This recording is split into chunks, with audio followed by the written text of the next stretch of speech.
Hi and welcome to another video.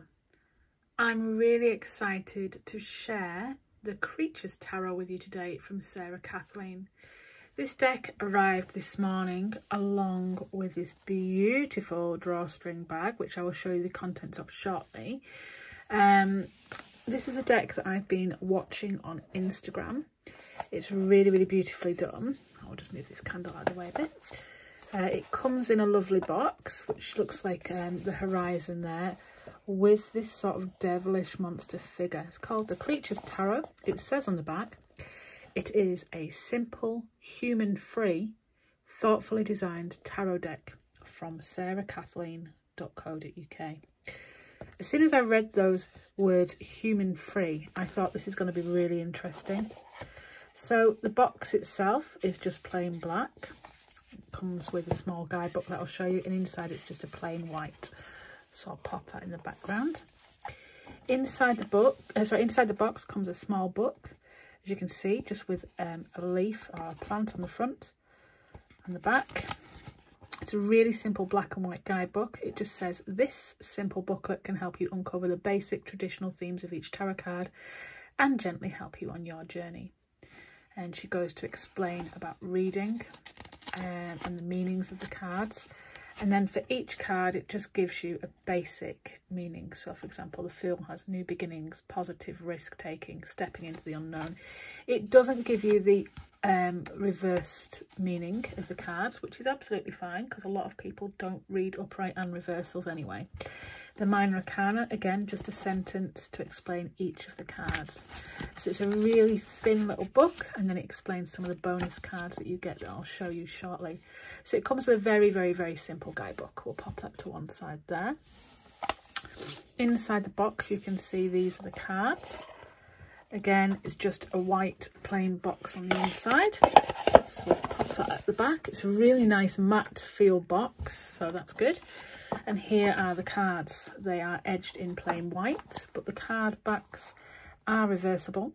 They are like a cosmic nebula, I want to say. I'm not very spacey. I used to love space facts, but I haven't really continued with that of late. So it's beautiful, like pink nebula, I think. It's beautiful. So it's central, so it is reversible. I've actually rearranged this deck into the order that I would usually keep a deck in if it's for review reasons. Because it actually arrived in a rather peculiar order, but each to their own. So we'll have a look now at the cards. They are standard size, and the cardstock is quite thin, but it is matte, so it's really nice and smooth, and it's great to shuffle. So here we go. We'll start with the Fool. Now you can see here, if you look closely, the little dragon flying's got these little white eyes. So it's almost like a collage kind of card in terms of the landscape's very realistic, but then we've got this lovely little cute dragon in the sky for the Fool, that flying free.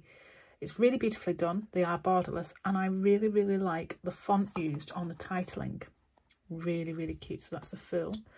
And then we have the Magician. So as you can see, these cards are indeed human free. It looks like a little monster or a ghost. He's got his infinity sign above him there. And he's got all his elements. So again, it's cartoon themed, if you will, but with almost a realistic backing, but then cartoon imagery. I really like it. There's something really innocent and sweet about this deck.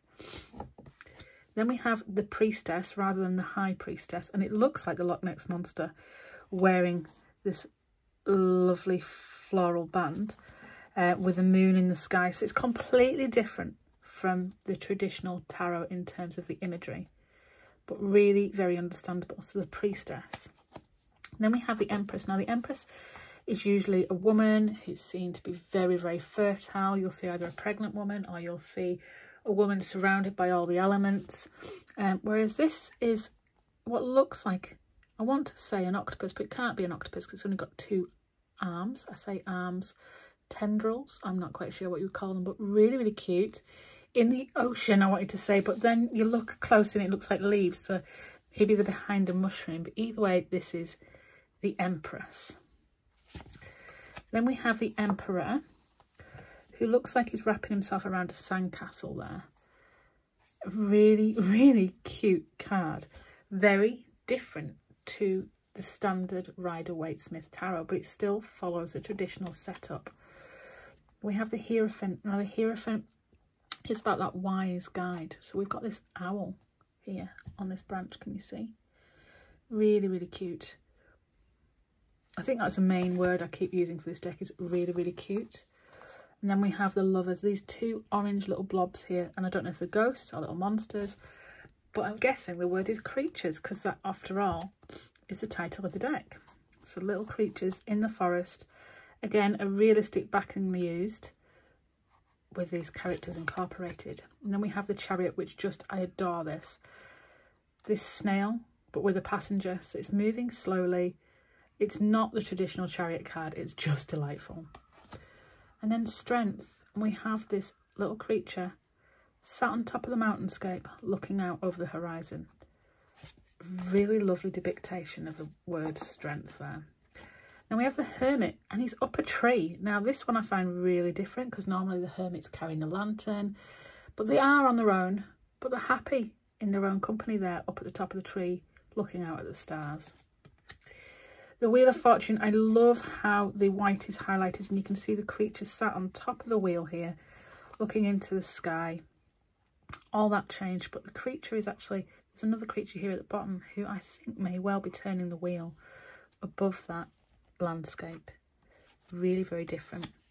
Then we have Justice with the sword and the scales, so we still have those traditional elements creeping in, and the creature here looks like it's got octopus legs, if you will. I keep saying octopus, but nothing yet has had 8 legs. So, but the Justice is carrying the scales. It's got those traditional elements. Really pretty. Then we have the Hanged Man. I love this being a bat. I always turn them upside down so you can see they're quite happy just hanging there in their tree. The Hanged Man. And then we have Death. Now this card is quite significant because inside this here, this bag, is actually another set of major arcana cards I will show you shortly. And Sarah Kathleen explained that she actually drew another version of this card, and so therefore she actually created another set of major arcana cards because she couldn't decide between the two deaths, if you will. And I love this one with the mushrooms and the stars. I just think it's really beautiful. Then we have Temperance and the Balance here, and they're pouring the water between the two jars whilst they're in the sea, whilst they're upright, whilst they're staying balanced. Then we have the Devil, all tangled up there in the trees. Really interesting with the horns, but that sort of daylight landscape. It's really a lovely, calm Devil card. But here, the Tower, I can't see a creature on this, and I don't know if I'm just missing it or if the creature's hidden. Maybe that's the whole point, the hidden creature, but you have that broken branch of the tree, that landscape as you know it changing, and then this stunning star card.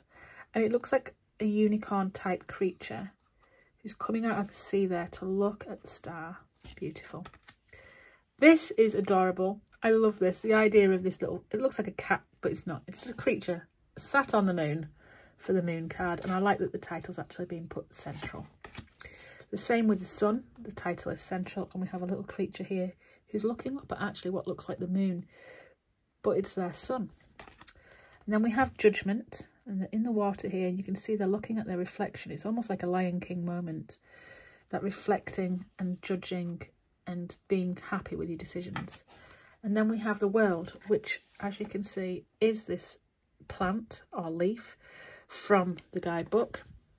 So the World being obviously these green leaves, and this made me think of the film WALL-E in Disney when they were trying to explain about we need to keep our planet green because otherwise we can't be in our own planet. So the World, a beautiful card.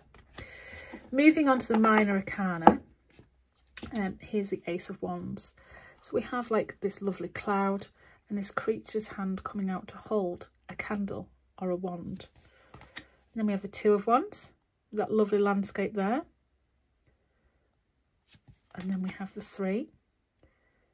Really cute little creatures. And the 4. So they're quite simple cards, the minor arcana.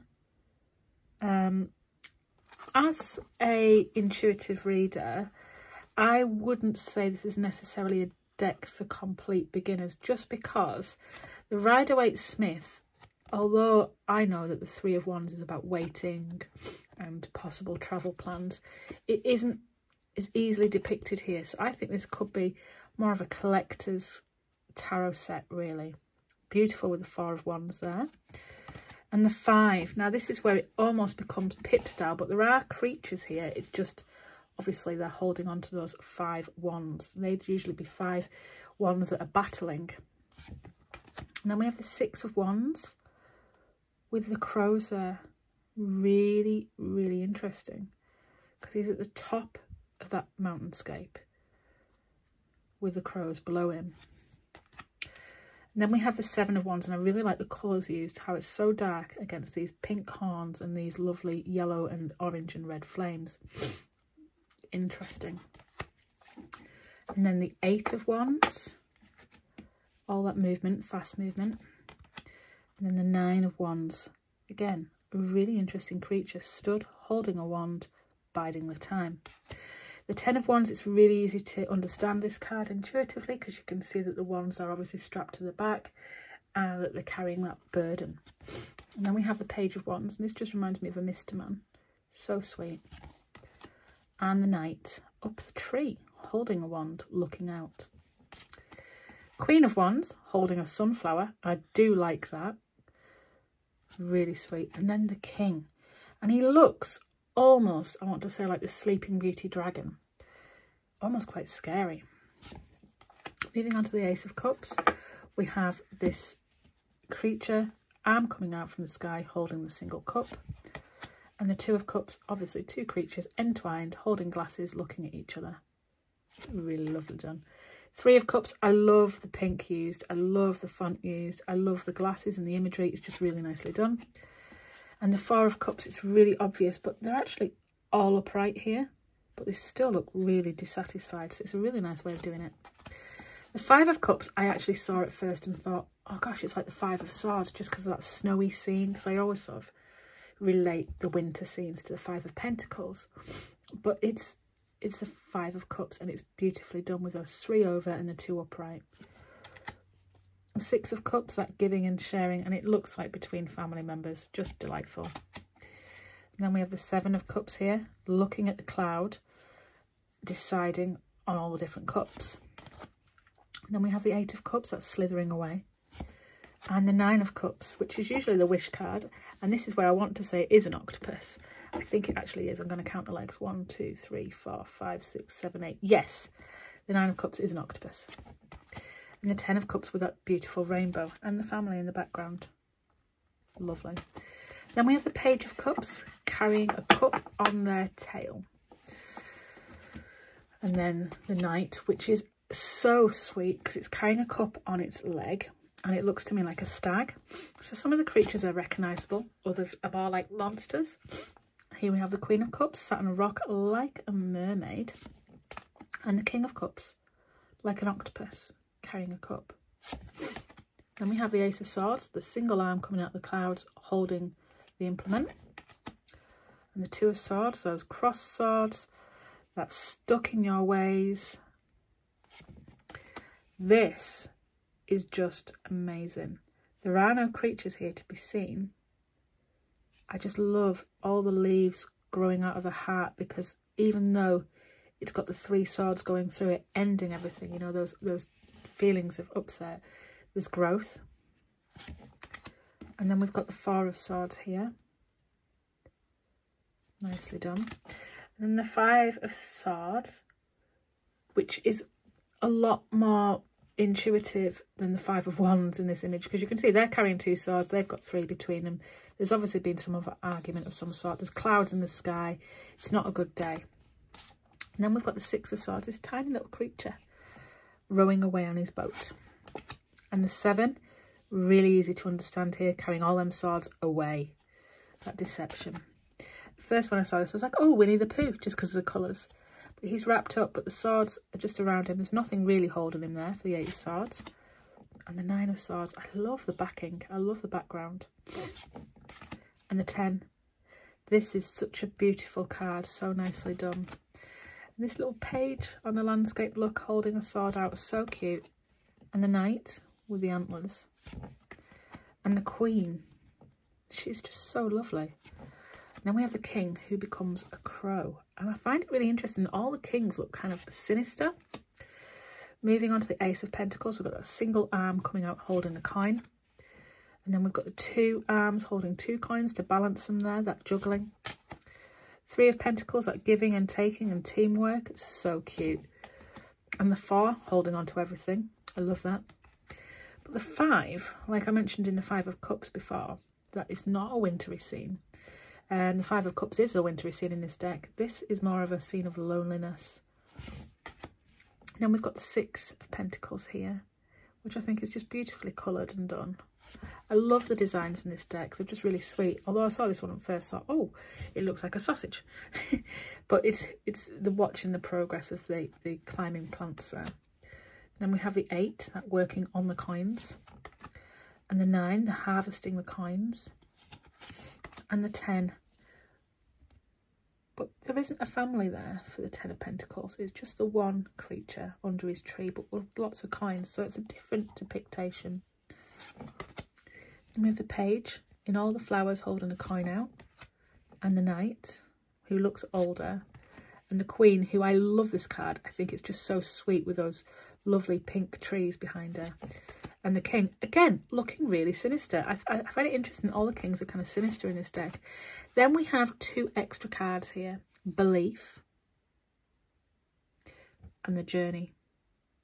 And I think they're 2 beautiful cards, light and dark there. Contrasting cards. And if you have a look in the guidebook, it explains them as the journey being our personal journey through a situation, our life path, the ups and downs of everything, which makes sense when you see all the ups and downs in the mountainscape there. And belief being the deep confidence in what our heart and mind tell us, personal convictions, having faith in something. So I really like that. I like that the bonus cards are in this deck. Speaking of bonus cards, when Sarah Kathleen sent me this deck, she also sent me this beautiful pouch. I do love it. It's all velvety and inside it's all purple. And inside of this are some more cards. They were wrapped with a paper wrapping, but I've taken the paper wrapping off. They've got the same backs as the deck, so they are interchangeable and they are available on her website. This is a different major arcana. So if I was to compare the two, which I'm going to now, she's got these cards. This is because she did a death card and she wanted to change the major arcana, so she changed the whole thing. So we've got the Fool, both very similar, different backings.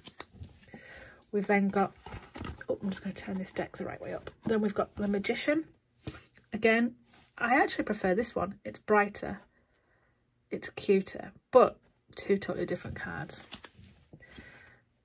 Then we've got the High Priestess in this new version compared to the Priestess. So they are interchangeable. It's entirely up to you which deck you'd use, which major arcana you'd use within the deck if you chose to get the extra cards. The Empress, totally different here with all the flowers around her. Then we have the Emperor, who looks very much like the King of Pentacles, which I find interesting because obviously the Emperor's a father figure and I always saw my father as a King of Pentacles kind of guy. Then we have the Hierophant here who's carrying the moon, or is pointing to the moon, but it does look like he's carrying the moon, teaching these 2 younger creatures. I was finding my word there. So different takes on the same cards are really interesting, especially by the same artist. The Lovers, I think this is beautiful with the 2 birds. It's really lovely, but also the 2 creatures. I don't know which cards I'm going to use now in this deck. It's going to be so hard to choose. Then we've got the Chariot being a bee, and they're actually riding the bee. Little controls as their antennas. How cute is that? I don't know what's better, the snail or the bee. Strength looks quite scary, actually, which is exactly what it can be. But they're leaning on this stick. They've been so strong that now they're left with this stick to lean on. Then we've got a different take completely on the Hermit. Still the tree, but they're hiding in the tree. It's a lot lighter though in the landscape. The Wheel of Fortune, very similar. We've got a wheel there in the clouds. Justice, very similar. This time they seem to have this sort of blindfold on. And we've got a lot lighter background there. The Hanged Man, again, is another bat or some kind of creature there in the tree. So I like that. Now, here's the cards you couldn't decide on, and I understand completely why. Out of the two, I think this is probably truer because of the fact that mushrooms grow and death is about rebirth. But I also love the butterfly being rebirth. Oh, that is a difficult decision. And the daisies. Oh, both cards are beautiful. Then we've got Temperance, really similar here. The creature's got little ears, however. And then we've got the Devil. Oh, I rather like this Devil, but it reminds me of the Eight of Swords. Oh, I think I prefer this one. The Tower. Now that's interesting because rather than the tree branch having snapped or being chopped maybe, we just see the axe where the tree was. So it's yet to be rebuilt. The Star. I really like this new version of the Star. It's just really lovely. Oh, that is a tough call if I was to have to choose between those two cards because they're looking at the moon out of the clouds and this is a Saturn the moon. Both beautiful cards. I do prefer this one for the sun just because it looks more like a sun rather than a moon. And then we have Judgment. Oh, that's really interesting. See, this is very reflective in the water, whereas this is obviously quite traditional with Judgment being in the sky and people looking up to it. Both are equally as nice. The World is really similar because we've still got that growth, but we can actually see from where and the roots. So that is the additional major arcana set that can come with the Creatures Tarot. Is this a deck that you will be looking to get? Is this a deck you've already ordered? Let me know. I adore this. I'm going to have to find some space for it on my beloved shelves. And I think I'm definitely going to be looking into getting the additional Oracle deck that can also go with this. So if you're interested, you can visit sarahkathleen.co.uk. I think this is a beautiful deck and I can't wait to start putting it to use. I hope you found this review informative and helpful. Let me know what you think of the cards. Take care and thanks for watching.